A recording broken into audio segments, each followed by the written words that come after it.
we got out of one tournament to get into that one because of hopefully playing the two teams that we played. I thought the Baylor win, I really think it's going to be a good win come March. I think that team will keep getting better and better. For us to absorb TD getting in foul trouble and to kind of, he wasn't at his best obviously all weekend, and for us to be able to find a way to win that game was encouraging to us. I thought we guarded in the first 8 or 10 minutes about as well and hard as we've done all year long. Guys put some stuff right in the game plan, so it was a good win.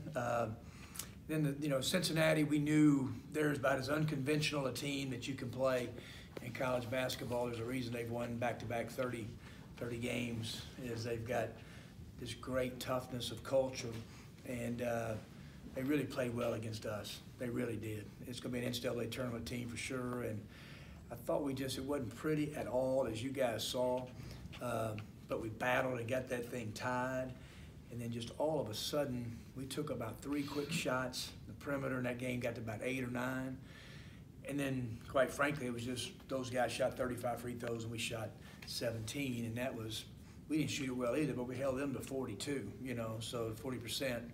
But give Cincinnati credit. I mean, they just kind of did all the toughness things down the stretch to win. With Terrence, offensive games like that, twofold question, was that, did you see anything now that you've looked at the film that he was doing offensively, and was he taking his offensive struggles to the defensive side? The first night he did. The first night it was just foul trouble. First night he really came in locked in. He really did. He was playing well. He got that kind of first foul. That was a touch foul. Then he got his second. Then we didn't play him for a long time, in the first half. And so I think the first game was just kind of attributed to foul trouble. And then the second game, he didn't come out. He or Brian didn't come out with a real intent to guard. Our energy level wasn't the same, so you saw I took him out early, and our team got a little bit better when I took him out defensively.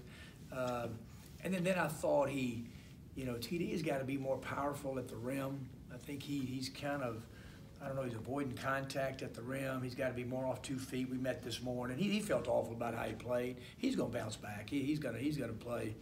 He'll get back going again. And then I thought he started trying to play well by making a 3. If you start trying to do that, you'll struggle.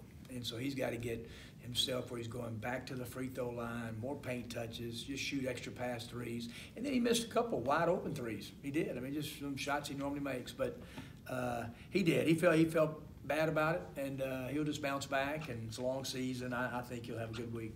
Yeah, more about TD. I mean, he can sometimes get into his own head worse than anything else. I mean, how do you kind of get him out of that? And when you deal with players before breaking slumps that they're in, how do you do that? It really, to me, is simple to break an offensive slump, is to go back and rebound and be better and get yourself to the free throw line. I mean, he's capable of getting, as you guys know, you've seen him a lot more than I have, of getting paint touches, getting to the free throw line. He hadn't shot very many free throws this year. He's shooting a really good percentage.